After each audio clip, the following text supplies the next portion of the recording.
Para você ligado no canal no Vácuo, muitíssimo bom dia, boa tarde, boa noite. Nesta quinta-feira, dia 2 de novembro de 2023, feriadão aí no Brasil. Espero que esteja todo mundo respeitando o dia de finados, né? Você que perdeu alguém querido recentemente, nossos sentimentos.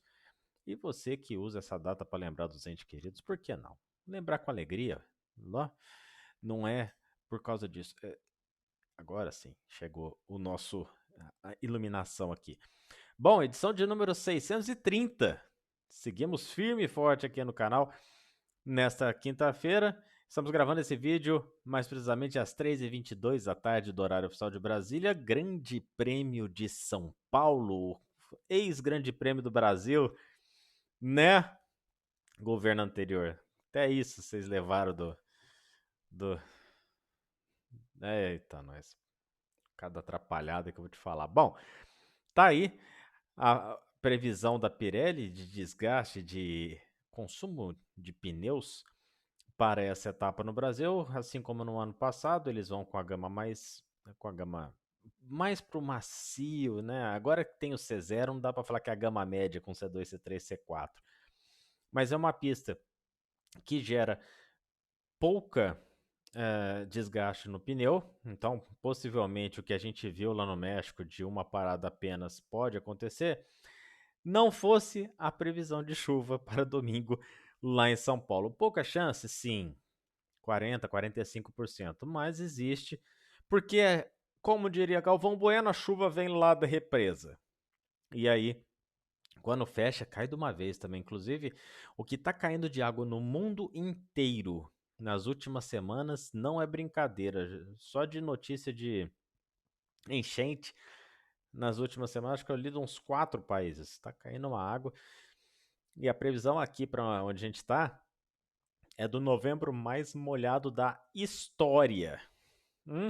Bom, lá no Brasil ninguém tem nada com isso. A Pirelli vai com a gama C2, C3, C4, igual a gente já falou, 71 voltas. A cambagem, né, o que a gente queria falar, tá faltando a palavra. 3,20, menos 3,25 graus na dianteira, menos 2,50 na traseira, a máxima permitida, recomendada pela Pirelli. E não é todas as equipes que vão com essa cambagem máxima, porque o pessoal quer fazer ali a parte do miolo um pouquinho com o carro mais assentado, né? Quem joga um pouco mais de asa traseira ali, aí acaba abrindo um pouquinho mais para gerar menos atrito entre o pneu e o solo, né? Gerar menos resistência entre o pneu e o solo. E ali acaba uma coisa meio que compensando a outra. Nos longos trechos de reta de Interlagos, são 4.309 metros apenas, é um circuito muito curto para os padrões atuais da Fórmula 1. Tempo de volta ele sempre gira em 1,10 alguma coisa, 1,11, 1,9. E 2 zonas de DRS, como sempre, né? Tem a detecção ali antes do muro do Berger, que não chama mais muro do Berger, que já corrigiram ali. E a segunda detecção antes da subida do lago, para poder. Aliás, subida do lago. Subida do retão, descida do lago, subida do lago, a anta, né? Mas antes da subida do retão, ali tem mais uma zona de detecção barra ativação do DRS. A Mercedes vem com peito cheio, porque ano passado foi a única corrida que eles ganharam na temporada. Confiam no acerto do carro.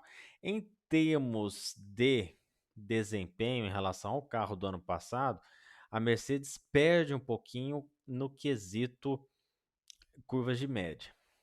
As curvas de média da Mercedes têm sido relativamente piores do que esse ano. O que eles corrigiram de curva de alta no carro do ano passado, no carro desse ano, eles estragaram com relação a curvas de média e baixa velocidade. Vai ser um problema para Lewis Hamilton e George Russell? Um pouco, porque a parte ali do miolo é a parte mais longa, é o trecho, a intermediária mais longa do circuito. E, meu filho, errou laranjinha, esquece a volta. né? Perdeu 2, 3 décimos ali no circuito curto, não tem como recuperar, porque depois vem bico de pato, mergulho, só curva chata de fazer para poder fechar a volta.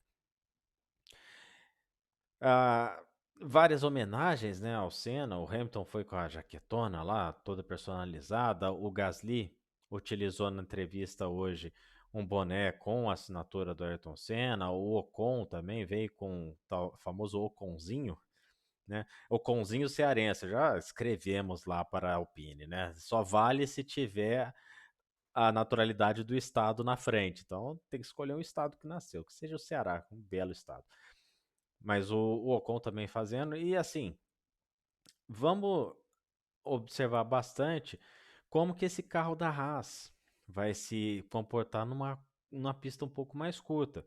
Porque eles foram lá para os Estados Unidos com as atualizações, o carro deu um salto de desempenho nos treinos, aí foi para o México, o carro andou para trás durante a corrida.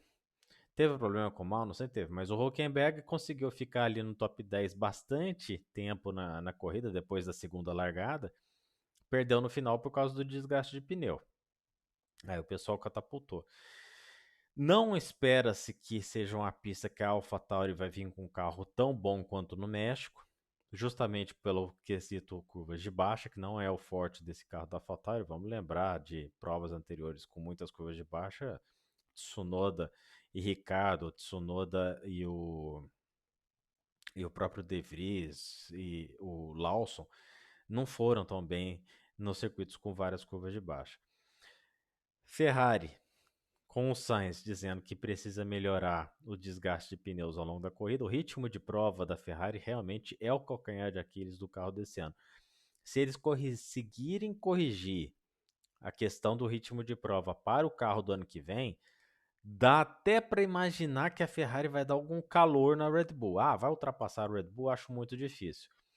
Tanto que a diferença entre a Red Bull e as demais diminuiu nessas últimas etapas, muito por conta que a Red Bull já não está levando muitas novas soluções. Não sei se vocês perceberam. A Red Bull não tem levado assim, vou levar um novo sidepod, vou levar uma nova asa. Adrian Newey e companhia estão segurando tudo que é de solução. Essas soluções que a Red Bull tem na manga vai vir tudo pro carro do ano que vem. Espera-se um foguetinho. Se vocês acham que a temporada do ano que vem vai ter briga de Red Bull contra alguém, só pontualmente algumas provas. Vai ser outro campeonato para o Max Verstappen, vai ser um tetra para o Max Verstappen com alguma facilidade. No mais, gente, você que vai para o circuito neste final de semana, aproveite o ambiente. Chega cedo no circuito, não por causa de guardar lugar, né? Chega cedo no circuito para pegar aquele solzinho da manhã com o som das equipes trabalhando nos carros. Não tem coisa mais gostosa. Para quem gosta de automobilismo, os 3 anos que eu fui lá, eu cheguei em Interlagos 7h30 da manhã, justamente para pegar esse alvorecer, né? Essa alvorada do paddock da Fórmula 1, que é um ambiente muito gostoso de sentir.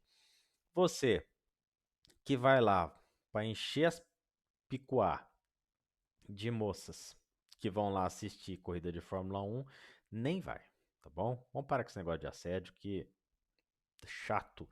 Para de todos os últimos anos, então, várias mulheres relatando assédio, aí, né, coloca em rede social. Tem lá a cara do dito cujo, né? Só tem Brad Pitt, né, fazendo esse tipo de assédio também. Impressionante como tem homem feio e inseguro no mundo. Pelo amor de Deus. Pódio para Interlagos. Assim, eu queria apostar no Pérez. Eu acho que ele vai fazer pódio. Vai fazer o terceiro lugar. Então, Verstappen, Norris e Pérez. Para mim, a McLaren vem muito, mas muito forte. É o tipo de pista que a McLaren é uma mistura em termos de curvas de alta e baixa velocidade com longas retas. Parece muito a Áustria. E na Áustria, o Norris foi bem pra caramba. Ainda, né, tentando entender o que tinha acontecido com aquela melhora. Agora que eles entenderam o carro, levaram novas atualizações. Quem sabe não vem a primeira vitória do Norris ali no Sobrenatural de Almeida. Mas a McLaren vem firme. Já pensou se o Piastri também ganha uma corrida normal, né? Não só sprint à frente do primeiro que o Norris? O inglês vai ficar maluco da vida. Aston Martin. Alonso prometendo tomar as medidas necessárias contra este boato de aposentadoria ou Red Bull para 2024. O Ricardo desconversou, falou que o contrato dele é só para AlphaTauri, mas todo mundo sabe que a Red Bull tem pelo menos 3 planos para o ano que vem para a substituição do Pérez.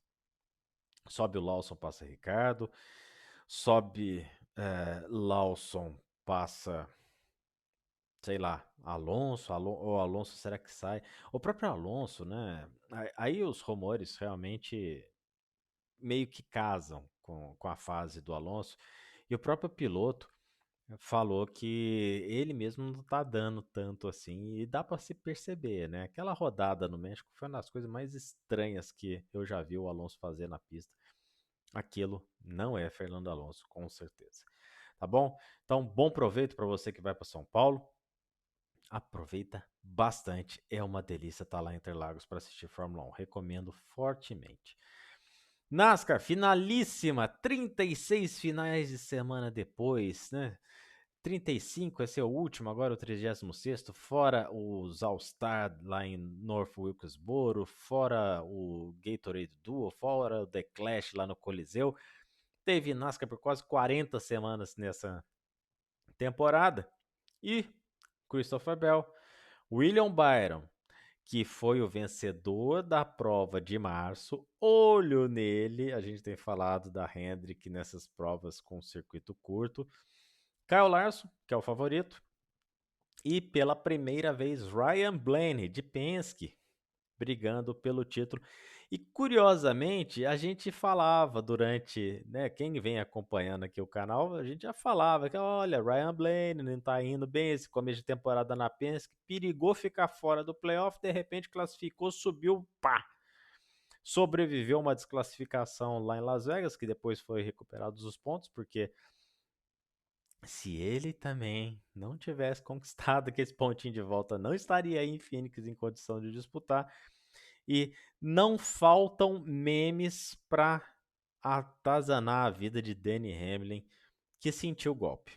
A entrevista dele pós-prova lá em Martinsville mostra que ele sentiu o golpe. Tinha uma vantagem ok de pontuação, poderia estar no lugar do, do, do Byron, mas bateu na trave. Bom, a gente já criticou em verso e prosa aqui no canal a quantidade de provas repetidas no ano e a final sendo em Phoenix. Mas assumindo que eles querem garantir que o final seja com sol e aí tem que fazer lá no deserto, porque senão em outro lugar, já estamos falando aqui de novembro nos Estados Unidos, não tem muito lugar seco em novembro nos Estados Unidos, é para lá que eles vão mesmo. Ou faz lá ou faz na Califórnia, né? Pensou? É que não tem mais Fontana, né? Podia estar lá. Enfim, a, a nossa aposta para o título, eu acho que o título, o campeão desse ano será decidido com título. Olha, volta. O campeão desse ano será decidido com vitória. O título será decidido pela vitória na última etapa. Pronto, corrigir. E ainda que eu ache que o Larson é favorito, eu vou de Christopher Bell. Essa Joe Gibbs, nesse tipo de circuito, também um circuito que permite 4 linhas diferentes ótimas, então é aquela coisa, né? O piloto tá tentando uma das linhas ali no primeiro estágio, aí acha o acerto do carro, vai fazendo o ajuste fino, como o próprio Byron fez em março. A vitória do Byron em Larson foi construída, não foi aquela vitória, sabe? 3 segundos na frente, ninguém chega perto, só perde liderança na parada nos boxes, não foi nada disso.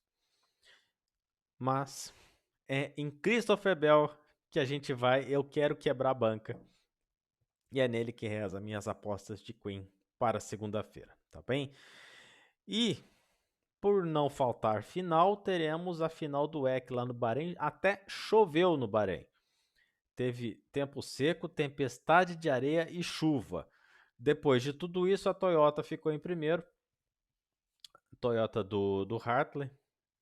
E é ele com o Buemi e o Hirakawa que estão liderando com 133 pontos o campeonato. Lembrando que são 25 pontos de vitória, mais um da pole. Então são 26 pontos em jogo. Quem está diretamente ali na briga pelo título é até a Ferrari, né, com o Perguidi, o Giovinazzi e o Calado, que são os vencedores de Le Mans, que foram os vencedores de Le Mans desse ano.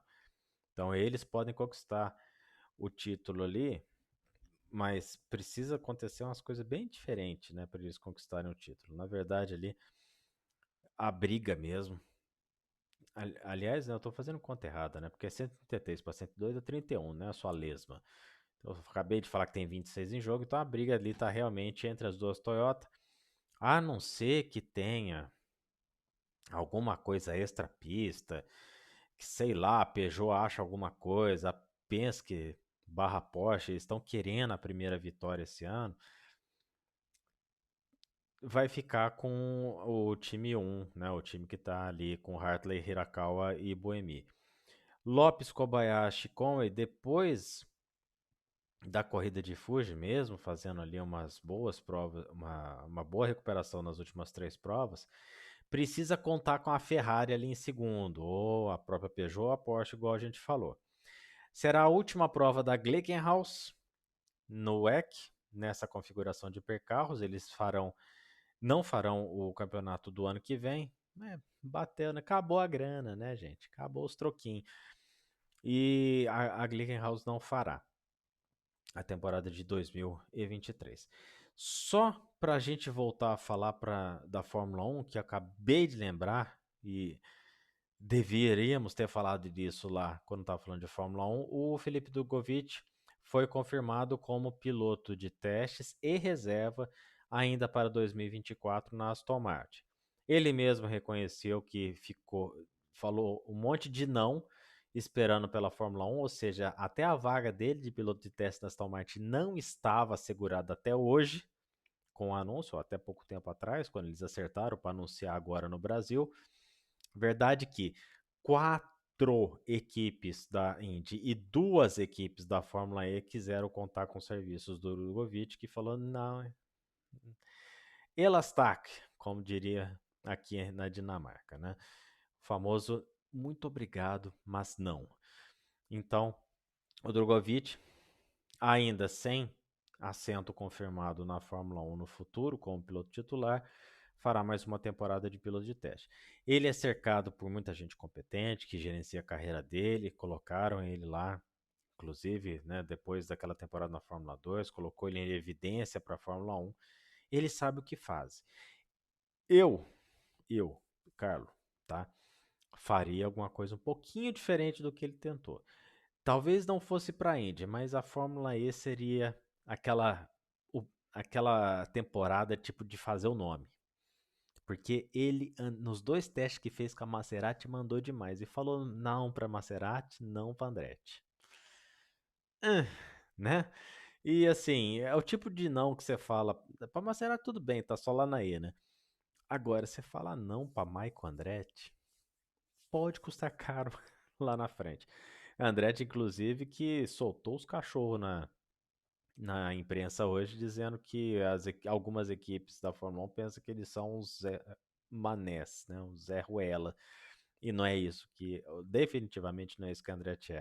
O Ben Sulayem também está advogando a favor da equipe. A verdade é que a Aston Martin, com essa do seu Stroll vender parte das ações, você sabe para quem que eles estão oferecendo e já tomaram a negativa, né? Para o próprio Michael Andretti. Ninguém é besta. Michael Andretti usa a Honda. Será que o Michael Andretti vai aceitar, né, essa proposta? A ver. Às vezes, né, seu Michael, já tá lá a estrutura, você não precisa construir nada, né? Disso o Michael Andretti já levou carro para 2025 no turno de vento. E se quiser entrar em 2025, igual ele está planejando, tem que realmente levar o carro para o túnel de vento agora. Enfim, a seguir cenas do próximo capítulo, a gente volta no sábado, logo depois da sprint, junto lá com o Rogério Elias e o Sandro Varela lá no AMP. E no domingo, depois da prova, também junto com o Rogério Elias e Sandro Varela e convidados, né? O Fábio Ananias lá do Grid aparece por lá. O Morgado não vai participar porque ele estará fazendo Interlagos em loco. Parabéns para ele que vai estar lá. Curta, Morgado, você merece. E o nosso querido Felipe do Automobilismo Brasil, quem sabe, talvez, quiçá, também aparece por lá. Ele que é figurinha carimbada lá no Papo de Volante. Um grande abraço para vocês. A gente volta segunda-feira. Juízo esse final de semana, Estúdio A significa só vinheta. Tchau, tchau.